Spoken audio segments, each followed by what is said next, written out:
อุ๊ยทำอะไรกันน่ะแอมโมโหอาบน้ำผมเขินนะ ตุนดี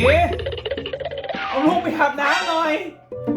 กินมาแล้ว สุขใดเล่าจะเท่ากับอาบอบนวด เฮ้ย อาบน้ำนวด Dirty Pow Dog มีแชมพูอาบน้ำและคอนดิชเนอร์ครีมนวดไปในตัวดูสิเพลินแล้วเนี่ย กลิ่น English Pear บอกเลยว่าฟินสุดๆฟื้นฟูสภาพขนอ่อนโยนต่อสัตว์เลี้ยง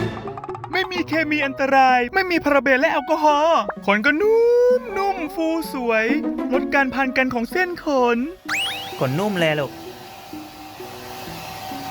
ขนนุ่มเลย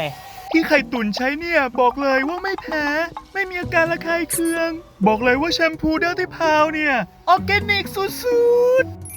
ๆนี่แหละเนาะชีวิตของหมาดารา เป็นไง